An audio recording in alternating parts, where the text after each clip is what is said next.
Hey up, this is Stu, the Yorkshire Retro Gamer. I've had the Retro Pocket now for a week and a bit. In fact, it's a week today when I'm recording. And I want to give some thoughts about it. This won't be a full in-depth review. I've not tested it that much. To be honest, I've spent the last 7 days trying to set up the thing. And that is my biggest bugbear at the moment. Do I love this device? Well, not yet. And I think when I opened it in my last video, you probably got that vibe that for the amount, this has to be a real game changer for me to appreciate it as much as I want to and to take me back to the days of retro gaming as a kid. Imagine you've got your original Game Boy DMG and someone said, you can play every game ever made on this and you don't need the cartridges. I'd have laughed in the face. Understandably so. Now, the first thing I want to do is shout out Joey's Retro Handhelds because his video is the most helpful thing I've ever seen. It's an hour long and it walks you through how to set up the Retroid Pocket 5 from start to finish. Doesn't tell you how to source ROMs. I'm not going to tell you how to source ROMs for reasons I'm sure we all appreciate. But if you follow that video to the T, it'll get you there. But the video's an hour, it might take you 3, and that's before you start adding all the ROMs. It is a bit laborious, and this is an Android device at the end of the day. And if you're not used to Android devices, yeah, I'd say the level of expertise required is intermediate to advanced on this one. So if we have a look down here now, I'm just going to turn this on. I have gone for the Daigisho front end, okay? That is what Joey's Retro Handhelds told me to do. There are other ones, Emulation Station I think is one, but I went with this one because that was what was in his guide. So I thought, you know what? Let's follow the expert. For example, when you've got the front end loaded, this is what it looks like. It happens to be on PlayStation because that's what I've played most recently. It's got a picture of Solid Snake there, purely because this is the wallpaper I chose. I didn't choose a Metal Gear Solid one, but the Neo, I think it's a dark Neo or dark noir summit wallpaper. If I could remember how to get there, I would show you. So on the bottom here, I have all the platforms that I play. And you have PS2, PSP, and these are all things that I have either cores for on RetroArch or that I've sideloaded in through apps from the Play Store. PSP, PS Vita, SNES or SNES, Switch, I haven't tried that yet, Nintendo, don't worry. I haven't got any Switch ROMs. Remember, I've got the Switch Lite and I've got a shed load of Switch games that this camera is actually leaning on top of. So on here, ignore the Switch, don't worry about that. Apparently it does run some Switch games well. I just haven't tried any because I have a Switch and I don't really see the point of testing newer ROMs on a device like this. It's more for PS2 that you can play on handheld and earlier if you so wish. You'll see on there I've got, and if you remember from the last video, 512GB is the micro SD card I've got. The SNES has 1,000 games on there. These games totaled probably a gig of memory, so not much. Compare that with a game on the PS2, and you're talking anywhere from 3 gigs all the way up to maybe 8 for something like God of War. And when you're setting up these individual apps, you set up your native resolution because it can handle X times amount of the native resolution. For example, I've been playing Metal Gear Solid on PS1 at 5 times resolution. Now that game is very clunky from an artwork perspective, from a style, a graphics perspective is what I should say. So it's very square-heady. So it looks cleaner than it did. It did look really blurry at first, but it's hard to get used to because we're in 2025. Other games like Tony Hawk's Pro Skater 3 look brilliant. I will show you that if you wish. But yeah, I decided to keep this on. This cheap plastic that cost $12. Unbelievable. It's daylight robbery. But I don't know if it's a placebo, but it feels smoother and it feels a bit more substantial in the hand. With the Switch Lite, I've got a similar thing that I got on Amazon, which adds these bumps, but this is really comfy and the quality difference is night and day. This is heavier, it feels better, the joystick's up top. All those reasons why I like that. But this, because you're playing retro games, you are going to use the D-pad more often than not because the games were designed before joysticks.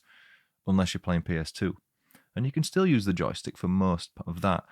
But then you've got stuff like N64 with that weird control that had the joystick in the middle. Then you're going to use the joystick. And this is where you could get thumb cramps. So I've heard. But I've not tested it that vigorously yet.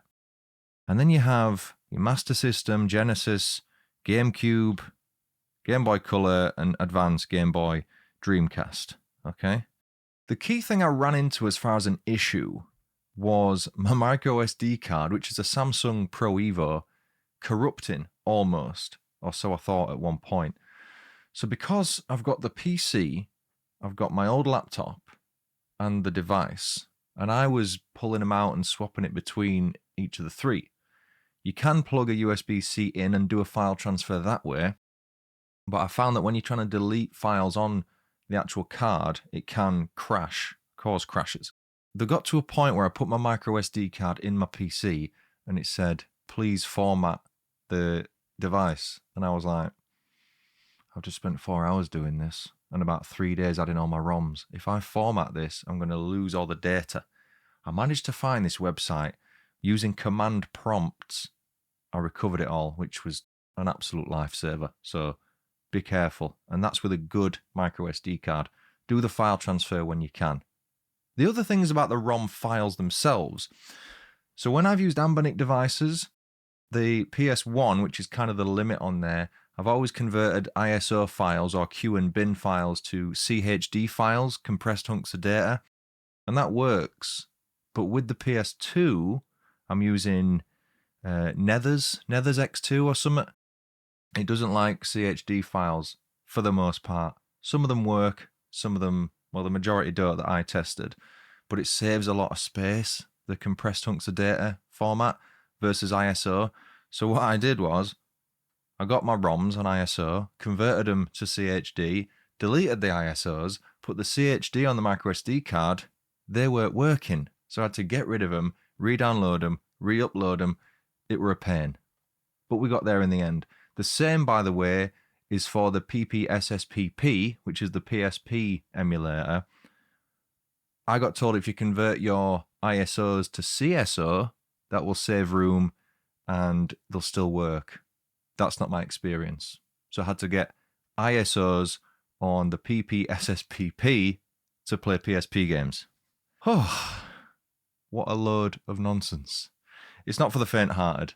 If you want one of them things you get on another service like Alibaba or what is it, AliExpress now, and you want to plug and play, and it comes with a crap micro SD card with 10,000 games, and you want to just play Tetris for 10 minutes, this isn't it. You have to set this up yourself, and it is a labour of love. But the theory is once it's done, because all the PS2 games that have ever come out are out, so you can pick and choose what you put on here. It's not like you have to keep updating it with new games, if that makes sense. My favourite feature, apart from the 3, 4, even 5 times native resolution, is the save states. Now, another laborious thing you have to do is in each emulator, you have to configure the controls. When you configure the controls, you can configure hotkeys. If you're using RetroArch, you can just configure it in RetroArch, and any emulator ran through there, any core, will use the same hotkeys. My favourite of which is the quick saves, or the save states as it were. Now, I have those set at R1 for save state, and L1 is load state. Now, what that means is, if you have a game that requires them buttons, you're going to just keep saving and loading. And if you're clumsy like me, with fairly big hands, you're going to be in the middle of a save and then load back to your previous state. So you have to be careful with it. But here's how it works, for example. If I go to PS1, library, this does work with multi-disc ROMs as well. You have to make a M3U file, which is another whole palaver. To convert, you've got to convert the 3 ROMs into an M3U file, but also put the ROM files in a folder with it. It's complicated.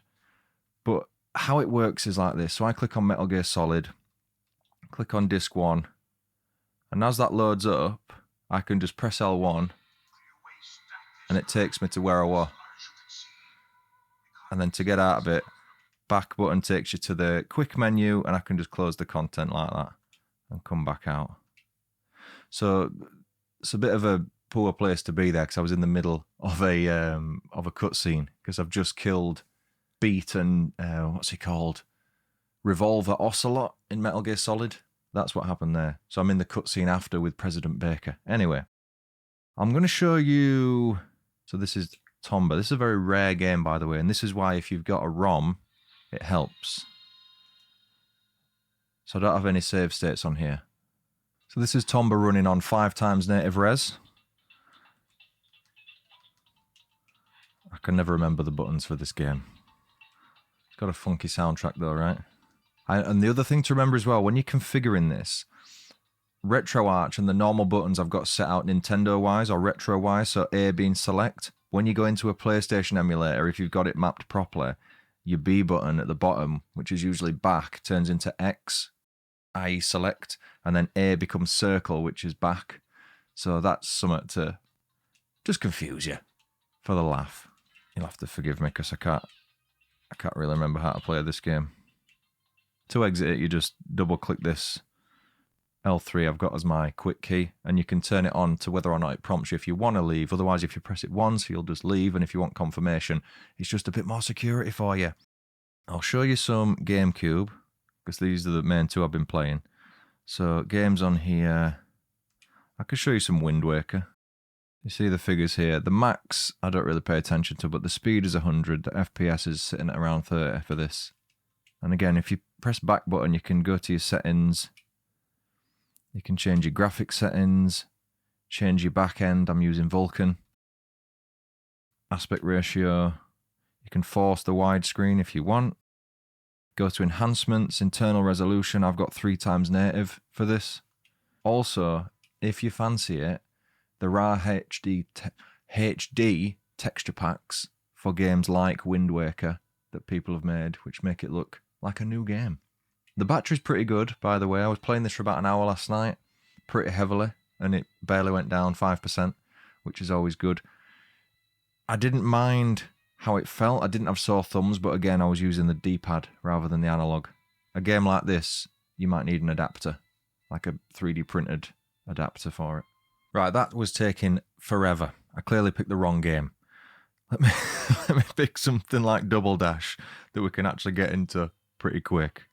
A story-based game such as Zelda Wind Waker was probably a bad choice in hindsight. So here is Double Dash, and we're just going to go straight into a race. I always do 50cc. Again, you have to use this. This doesn't work. So again, speed 100. We're at 60 frames per second consistent here.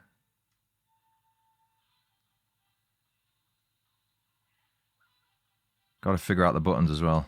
Oh, okay, so it's the top button. Okay. You get the idea, right? This is what it can look like when it's all scraped. Beautiful. Looks lovely. Game Boy, Game Boy Advance. The DS is a bit weird.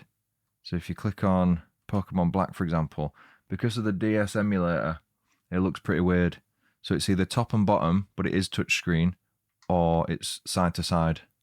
I'm not a fan of that. I do have a soft modded DS anyway, so I would just use that. So I probably wouldn't use this for DS games, but the option's there. And you can do 3DS games also. I think on the 3DS games, you hold more of the screen for the main bit and then a little bit for the side, which looks better. It's a better emulator, I think. And that's kind of where I'm at. PSP, I've not got PS Vita to work yet, but PSP works just fine. And again, you're on, 60 frames here. This is a GTA game. And it's one of them things that as I'm actually getting into playing the games, I'm starting to enjoy it.